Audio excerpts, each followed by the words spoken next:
Hi, everyone, and welcome to another episode of OneMicNite the podcast that brings you real talk and inspires you in your daily lives. I am Marcos Luis, and I want to thank you guys all for joining me on this episode and for all of you who've stuck through me all the way through 2023. My co-host, Stephen Anthony Beasley, is not on this episode with us, but he'll definitely be back on the next. So thank you for everyone who's subscribed and been watching and liking and leaving comments. Really, really appreciate it. But now let's get into it. Happy holidays for everyone. I want to welcome once again our guest. He is sort of our resident psychotherapist. He's a clinical licensed psychotherapist and author of The Mental Health Pandemic. Please welcome back Shane Mark Tull to OneMicNitetalk. How you doing there, sir? Good morning. Happy holidays. How are you? Good morning. Thank you. Same to you. How's your holiday going so far? So far, so good. I've been able to get a little rest, a little ride-in, a little relaxation. So I'm grateful. Always necessary. Always Indeed. necessary. Well, let's get into it. I have some things to ask you about. I have many questions. This time of year is very difficult for a lot of people in a number of ways. So I want to talk a little bit about mental health and what we can do to stay healthy. I know a lot of people go through depression and anxiety during this time. What do we do? I think, this time of the year is billed commercially as the happiest time of the year. It's Yes. not the happiest time of the year for a lot of people because this time brings up a lot of loss, trauma, and grief. If you've lost someone, uh, just during the year, Christmas, the beginning of a new year, always forces us to think of that person or the anniversary of that person passing. So I really believe that it is important for us to allow ourselves to acknowledge that grief and acknowledge the pain that you're feeling as you miss that person. Because I think to ignore it is not healthy. But you can acknowledge and honor that person in a way by just doing something. You can buy a little card, you can buy a candle in your honor and burn it. If they were associated with a specific charity, you can make a donation in your honor. These are little things you can do, or you can just invite a friend or two over and have a celebration in that person's honor, which also helps us to heal collectively. Grief is a community process. It's not just something one person goes through when we lost someone. Everyone in the community or in our family is affected. So, like on Tuesday was my brother that passed was his birthday, so I made sure I post something on Facebook, checking with his kids, and I did something to honor him and family members participated in that. So that continued 10 years later. That continues to be a healing ritual for us, and the grief process is so unpredictable that some days it felt like it happened yesterday, and I'm still in awe 10 years later. The emotion that comes up around it. So these are things that we can do collectively to support each other as we continue to work through our grief, but continue to celebrate the memory of that person as well. I think you hit on a number of key points there. I think, like you said, number one is acknowledgement.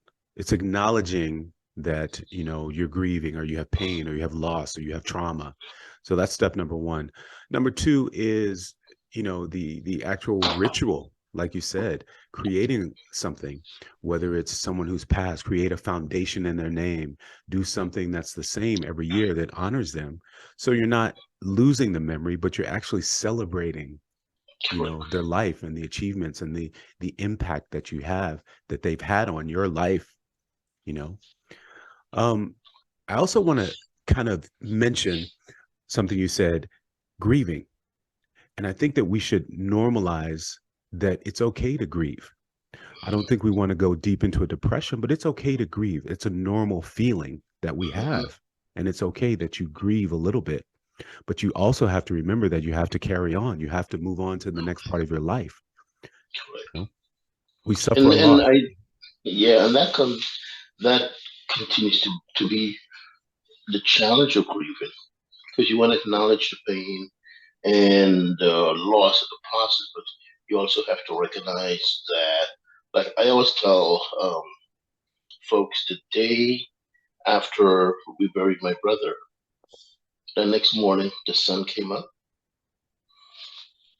You had to go to work, you had to start your car. Life happens.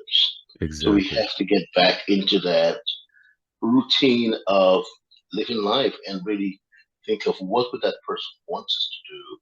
I Yeah. don't think they would want us to stop living And because it's even to add on to what you're saying, what do you want for yourself? How can you continue your life?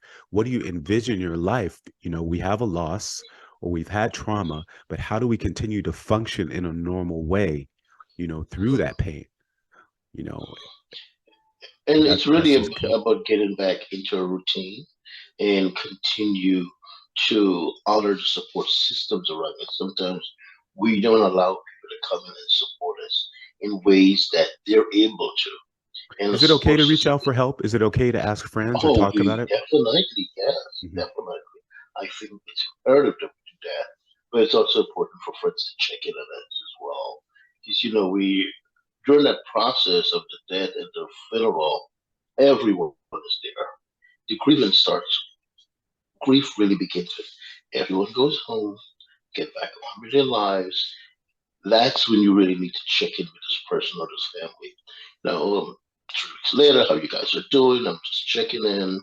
If you need anything, is there any support systems that are available?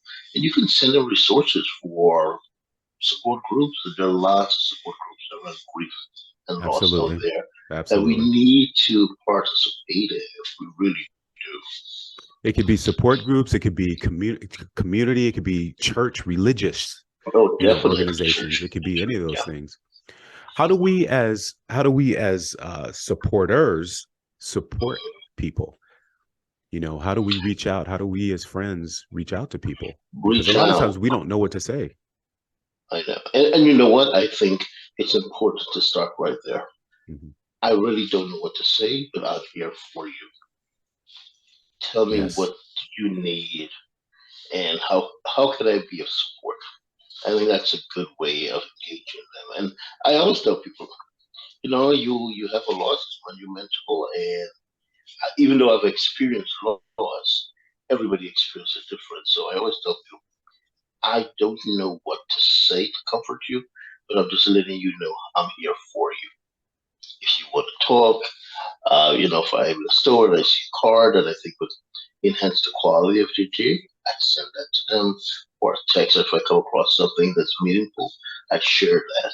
But I think it's also important for us to call that person or encourage them to meet you out for coffee or something, just to have that human interaction. Because, I think we've been kind of alienated through the pandemic of being alone. And I think in a way we've got kind of comfortable with that. So we're very comfortable with a text or a WhatsApp, anything. But I really believe that that human contact, that interaction, is important. It's more meaningful, and it demonstrates to that person you are important to them and you care about their well-being, you care about their mental health, and you want to support them through this process. I think you're exactly right. There are other things I think, during this time, it's not just death and loss of people, but I think a lot of times during the holiday season, we have so much pressure on us to buy things, to,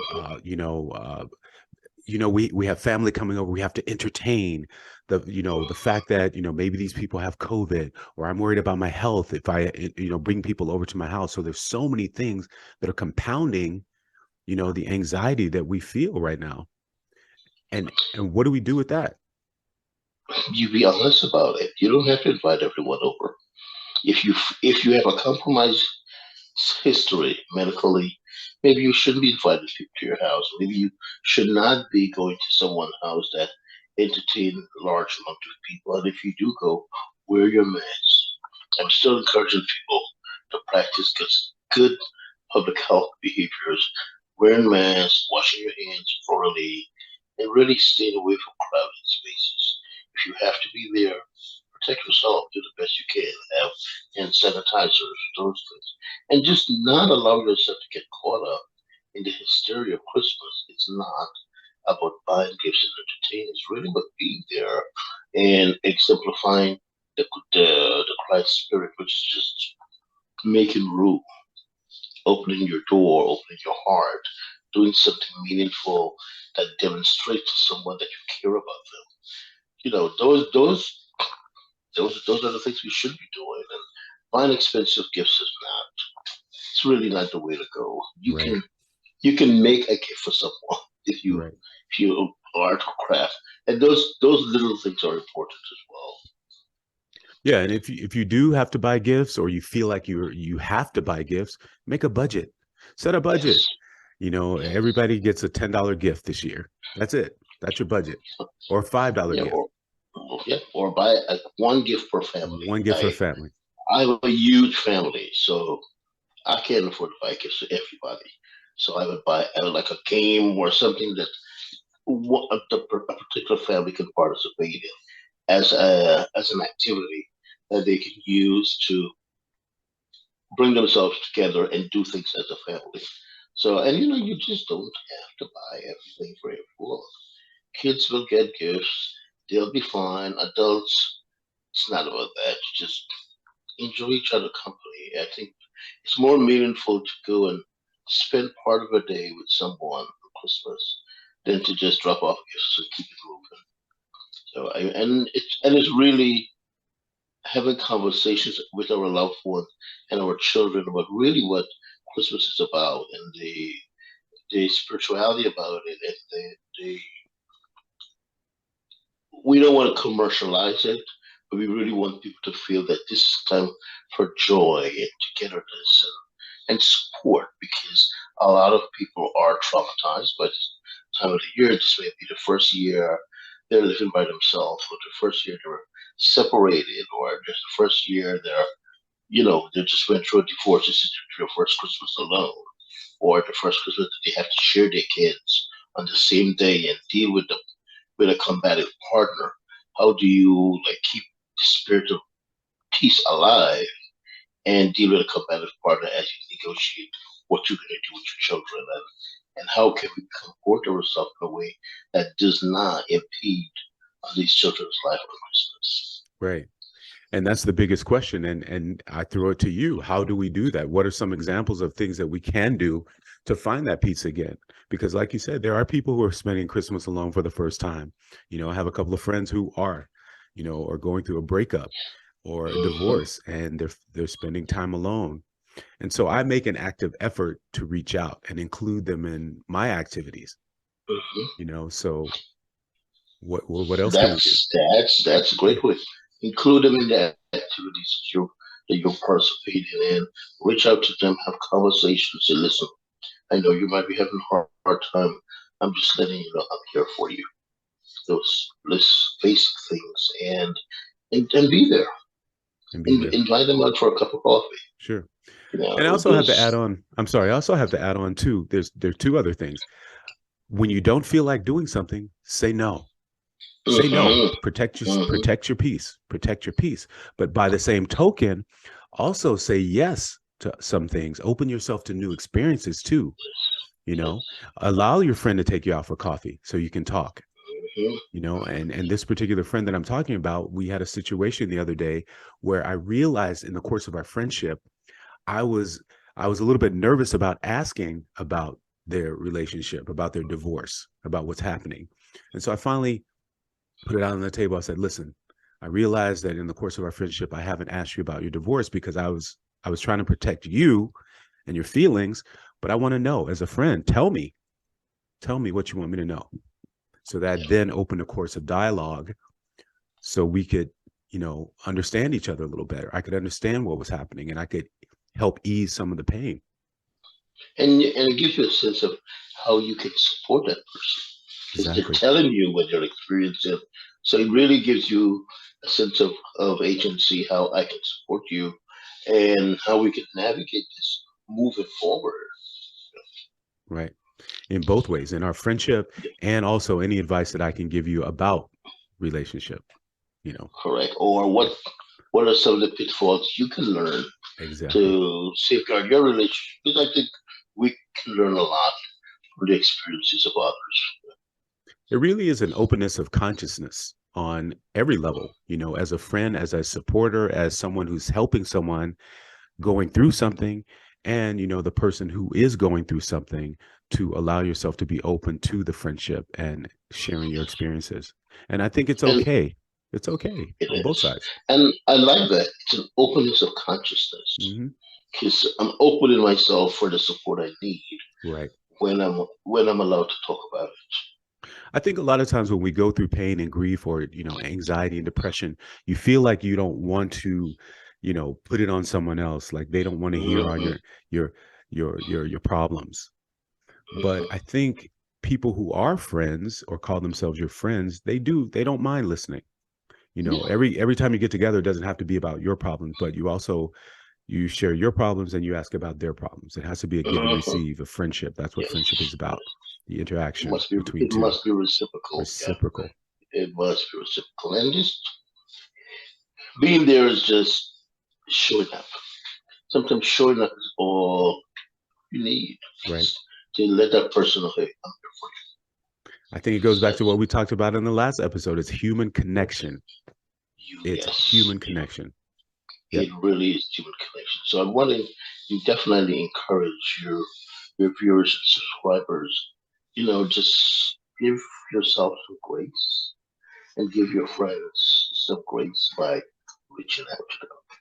If you weren't able to reach out to them over Christmas, between now and the New Year, make an effort to reach out, ask them what are their plans, and if you want to just plan a little activity, that is fine too. Going into the new year can be extremely anxiety provoking. Suicide rates escalate at the beginning of the new year as well. So we also want to be very conscious about people that we feel that may be going through a struggle, and reach out to them, provide support spaces and resources. If you don't know someone very well, but you feel that they are spiraling out of control, you can send them some resources. Like, I don't know what it is you're going through, but here are some resources that you can reach out to, and how can I help you Absolutely. as we navigate that? Yeah. Absolutely. And I want to add in too, you know, during the holiday season, the use of alcohol and drugs, you know, increases. So be conscious of that. And don't forget that alcohol is a depressant.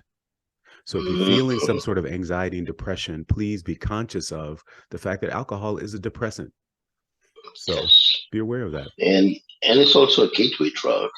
You can start with alcohol and end up with other things. If you have a history of substance abuse, be very conscious of your triggers. Be very conscious of your triggers. Christmas and all this time brings up issues that may trigger you. So stay very connected to your community of support system, which may be AA or NA or whatever it is that you've been using through the year to help you cope. During the holidays, you may want to make an extra meeting or reach out a little more to your sponsor just to get that little extra support to bring you through. Okay. Absolutely. It definitely takes a village. Everybody. It really does. And Hmm. for those that are not reaching out for help, we want to encourage you how important it is to reach out to somebody for help. There are AA and NA meetings started every hour all around the city. Just Google and you can find them. So those are things that are important. And if you know someone that's struggling, you can offer to go to a meeting with them. Absolutely. Just to give that added support as well. Absolutely. And I'd be amiss to say too that during the New Year's, a lot of people put pressure on themselves for New Year's goals Mhm. or New Year's resolutions, I should say. You know, you're putting a time limit, you're putting pressure on yourself to make things happen. That's a lot. Be That's a lot re- to deal with. be realistic. Be realistic. Make tangible goals and objectives. Break them down. Take them step by step, and realize that change is incremental, not monumental. Yes. Say that So again, please. increment. It takes Incremental. time. It takes time. If you start going to the gym on January 3rd, and by January 30th, you don't lose 50 pounds, you get discouraged. If you That's just life. Continue the process. Give yourself goals like attainable, like, well, maybe I want to lose 2 pounds a week. That's right. That is right. Go to the gym 3 times a week. And if you fall short one week, it's okay. It's okay. It's okay. All right. So those are goals. Be realistic, and also encourage your friends to support you and hold you accountable as well. So yeah, also encourage your friends to hold you accountable as well, and also you can encourage them by saying, "Hey, I know this is your goal. How are you making that? How are you managing? How can I support you? Now, do you want me to call you at a certain hour to remind you that you need to do this?" Or those little things. Building community is really what helped us get through any crisis that we experience. All our life experience. The happy Absolutely. ones, community participate. The sad ones, communities are there. It's the nucleus that gets us through the process. Absolutely. Through depression and achievements, both alike. Yes. Yeah. Yes. And we should also check in on ourselves. Those of us that are helpers, check in on ourselves, give yourself a day off, go to the spa, go, like A little go to the self-care. park, Yeah. self care. Yeah. Buy that Absolutely. favorite ice cream that you shouldn't be eating, but just treat yourself once. That's right. And it's okay to turn your phone off and don't respond to folks and just give yourself some time, not just to decompress, but to relax and to be one with you. And it's a way of recharging your spirit. If you don't take care of your spirit and your body and your mind, you will lose it. So you have to give yourself permission to be selfish and take care of you. If you don't have anything in you, you can't offer anybody anything. So it's a busy time. You want to be there for everybody, and I want you to be there for yourself. Give yourself permission to take care of Absolutely right. And I heard, I think Iana Van Zant say this, you heard about the cup overflowing. you. Make sure your cup is full first Yes, before, yes. you know? And the cup can't overflow if it's not full. That's right. That's right. So it's really tending to ourselves, tending to Exactly. ourselves, caring for each other, and really that continuous space of gratitude. Let's really live in that space. I think Maya Angelou said, "Let gratitude be the pillow we kneel on to say our nightly prayer." I think that is such a provocative statement Absolutely. because it's like every breath we take should be a breath of gratitude. Everything we do should be a reflection of our gratitude of what we have in our lives. And so we may not have everything we want, Right. but if we just take some time to think of what we do have, like sometimes I tell my patient, some days I wake up and I'm just like, oh, I just don't. Now it's just one of those days, and I start working on my gratitude. Like, thank God for the floors, the wall, the curtain. I got some food in my house. It's warm. There are people in my life that cares about me, that will check on me. And if you You start woke there, up this morning. How about that? yes, how There about you that? go. How you just start from there. So I always encourage people to build like this gratitude force around them. And once you start, by time, in no time, you're like, well, I do have a whole lot to be grateful for. You can wake up in a space, but you don't have to stay in that space. You wake up in fullness. Yes. I think we should leave him with that. I think we should Yes. definitely leave him with that. I want to thank you, clinical psychotherapist Shane Mark Tull. The book is The Mental Health Pandemic. He's here with us on One Mic Night Talk. Excuse me. How can we get in touch with you? How can we reach out to you for more information and to buy the book? Tull cpc@gmail.com. The book is on Amazon. It's doing very well.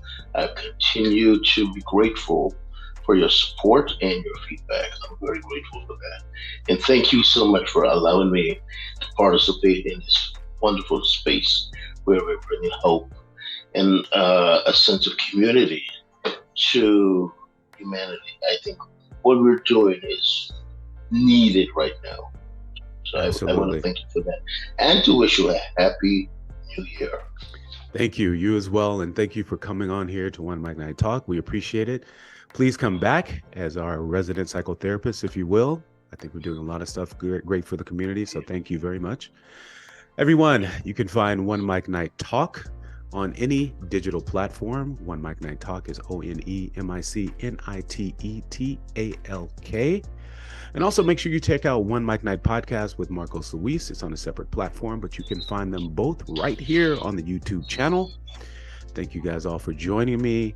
You can follow me at Marcos Luis, MARCOSLUIS, and the show, OneMicNite, on YouTube visual. Also, make sure you check the notes down below. New store, partnered up with Azules EN, and we have a new store for you.